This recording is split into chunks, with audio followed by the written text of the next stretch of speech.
the overarching question here is how important is sales and marketing alignment for scale? I'm sure the answer for all of us is very, but I think what we're going to do is dig into the whats and the whys today. So my first question is, with that crossover between sales and marketing, can we comment on where we think that starts and stops? And Richard, given your intro and the fact that one of your key agendas here is to align sales and marketing, I might start with you for some comments on that, if that's okay. I mean, my personal opinion is that they don't start and stop. They're one and the same at the moment, right? We've come from this era in kind of the early 2000s. It was a brand era. Then we've come through this demand gen era up through 2019, and now through COVID, we're in kind of this revenue era. Everyone needs to be focused on marketing and sales, basically all focusing on customer lifetime value and revenue goals. So I don't see how one can operate without the other.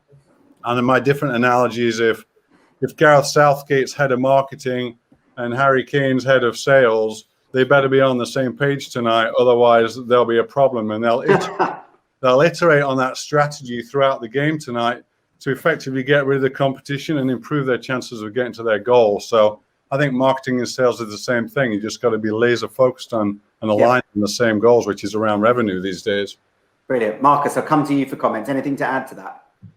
No, I think Richard's put it really well. You know, we don't really see it as two separate businesses. At the end of the day, if we're really running a really well-oiled machine as a sales organization, most of the time the business coming to us is largely done. And sales function really is just about validation of what they've already discovered and maybe asking some questions that invoke a personalized approach to that specific use case. And again, a lot of that messaging and storytelling is going to come from what marketing is telling us to say. So I think it is, again, very much an aligned understanding of what the customer experience and customer journey wants to be for each individual company. Yeah. Okay. Fantastic. So Andre, I'll come to you on the next point. So how do you guys at Aircore ensure that you keep everybody involved in that sales and marketing, let's call it revenue process, from both departments, aligned and updated on progress on what's happening? Because I'm guessing they can't all sit in the same conversations, the same meetings. There might be some tools and some processes in place to ensure that everybody's aligned. Yeah, 100%. And I would say first, and maybe there's been different size of companies, but today we couldn't do it without a good sales ops team and marketing ops team. Yeah. Those are our two kind of like mandatory teams to actually make sure that both teams are working together and that processes are aligned.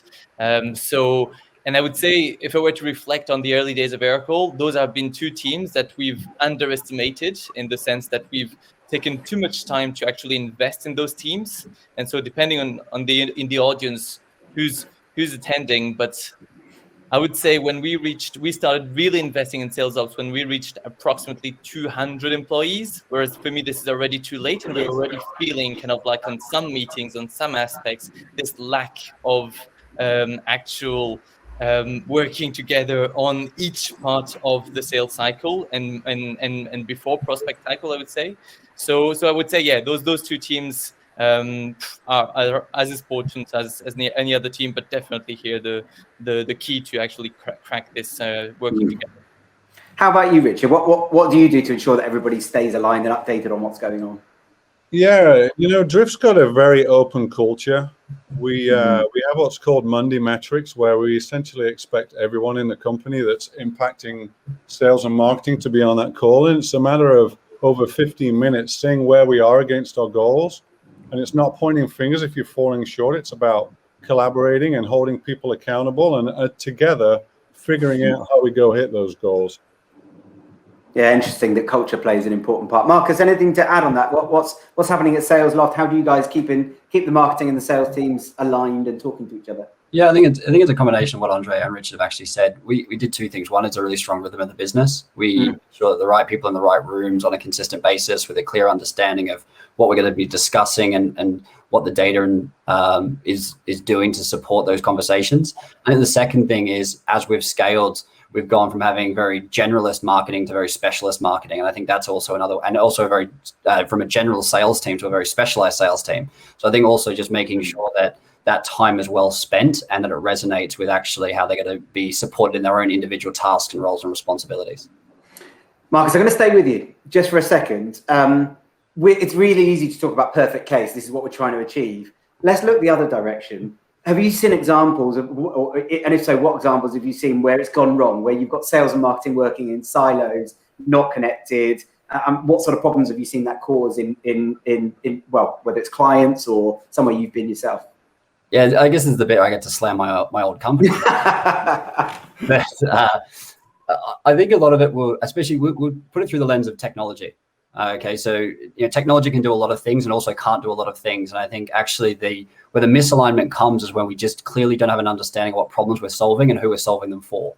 And I think that the work that we do at SalesLoft really has resonated around the positive nature of this. We have a very clear understanding and a very clear product market fit of what our ICP is. But I've worked at some companies in the past where we were still dabbling on who is the right profile, what do we say to them, who do we say it to, why are we saying it to them, and what we're really what we then end up with is a very disjointed narrative that simply doesn't resonate with anybody.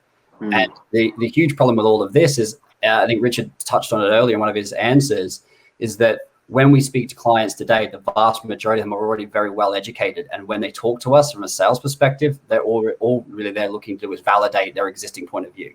And as soon as there's a disjointed nature to it, the whole thing crumbles. In a very competitive marketplace, there's going to be someone else who can solve the problem for them. Fantastic. Richard, I'll come to you. Any examples that you've seen on that front? Yeah. I mean, we've all been around the block now, right? I've been in companies where marketing's so laser focused on these 3-letter acronyms that really aren't moving the needle for the sales organization. So, at Drift, we've actually got rid of all those 3-letter acronyms, and we're focused on interested people, as we call them.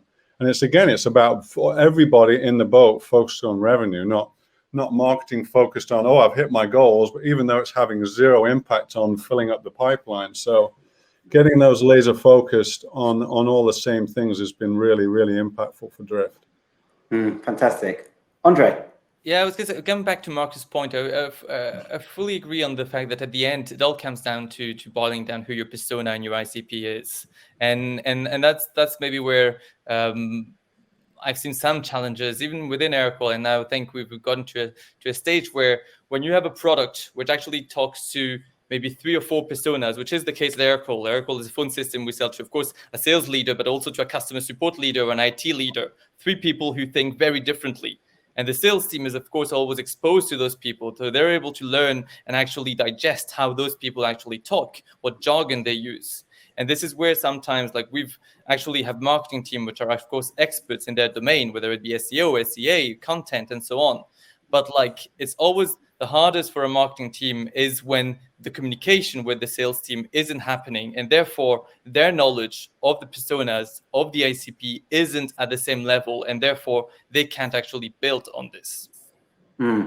Interesting. It's amazing. It comes back to clarity of goals as well, understanding the company strategy, having that aligned at the top so that marketing and sales can both buy into that and be moving in the right direction versus them having separate goals and KPIs. And Richard, you touched on something there. Marketing are hitting their goals, but it's not moving the needle. You have to question whether the goals are the right ones in the first place on that basis. Richard, staying with you, do you use any third-party tools at all to help move this stuff forwards within Drift? Third-party tools, we use a lot of. We eat our own dog food, as they like to say in the States, right? So we use a lot of Drift to move the needle. Yeah. We use Outreach and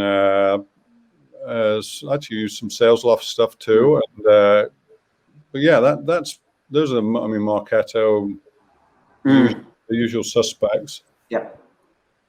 And Marcus, from your side, I was looking at your faces. He said Outreach there by the way, to see the reaction.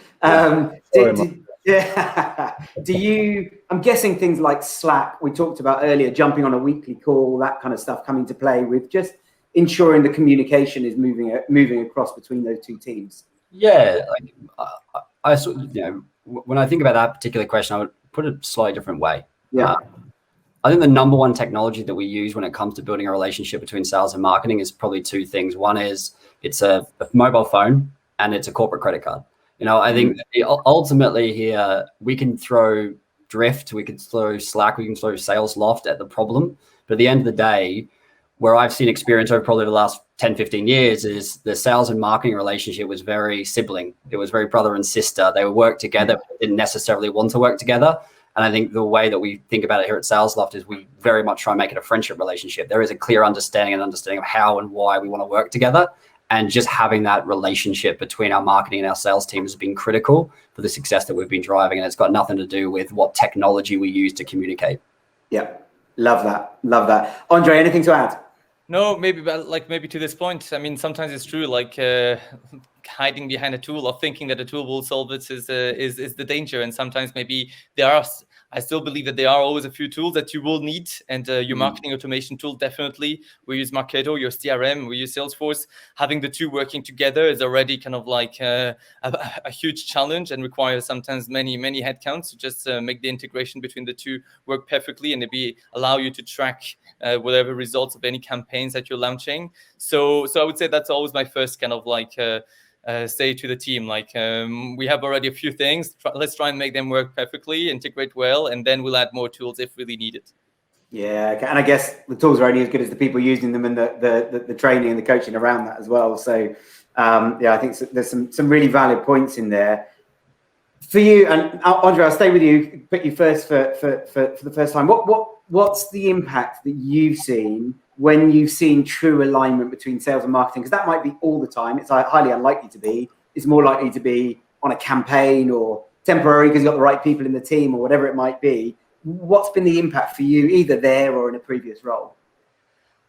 I'd say, true alignment will lead into optimal, what I call prospect experience. We often talk about the customer experience, which is often associated to how does it happen once you become a customer. But we sometimes often forget about speaking about the prospect experience. I would say true alignment means that the prospect has what he's looking for at the right time, at the right moment. So whenever a prospect is actually just browsing for information, he's going on the website and he's finding the right level of information. When the prospect is at the stage where he's actually needing a bit more insights about pricing, understand how it works, the sales is there not to repeat whatever is on the website. The sales is there to understand what the prospect has already been exposed to when it comes to your product, and then just adds on top or build on top, reflected to actually what the prospect's pains are. So that's for me is in other words, giving the salespeople who will be ultimately the people who will speak with the prospect full visibility over whatever the prospect have been exposed from a marketing side, articles that they've read on our blogs or pages that they've opened and so on, so that they can use this information in a relevant way. Thank you. Richard, anything to add on that? All right, I think just from an internal cultural standpoint, once you get alignment, there's no finger pointing, right? It's a common goal. Everybody's in. If you're missing your goals, everybody's missing their goals. Somebody's celebrating in the corner saying, look what I've done, where the rest of the organization's struggling. So I think that gets overlooked quite a bit, actually, that just the internal, positive energy that comes from that. You get less friction and more collaboration towards that common goal. So we want to get that customized, personalized, kind of frictionless experience to buyers. So how do we do that? We combine, sales and marketing internally to figure out how we do that better for our prospects. Yeah, brilliant. Marcus, anything to add? Yeah, all really good answers. I think the only thing I would add to it is I talk a lot about, have Q4 markets be very happy with what Q2 markets did, and I think that really what we look at here is we've also talked about the dovetailing nature of being able to win customers and the work that you need with sales and marketing. And so working where I've seen real true alignment is our ability to pinpoint key critical accounts that are going to make our job a hell of a lot easier in 6 months by winning them, especially when we've been launching a new product or a new idea like sales engagement across Europe. No one wants to be the first mover in many cases. We know that what we need is aspirational customers to come on board. And we know that sales and marketing needs to work in dubstep to win them first and foremost. Once you win them, the rest of the market simply aspires to be them and the job becomes a hell of a lot easier. I think that's something that I'm really passionate about working with the marketing team about. Fantastic. And I've just had a moment of realization that in the three of you, we've got three people who own revenue, and work across sales and marketing teams, but also people who sell into both sales and marketing profiles by the looks of things in terms of the technology. So you've kind of got both views here. So a really well-rounded discussion. We've got 3 minutes left. So I've probably got time for one question to just fire around.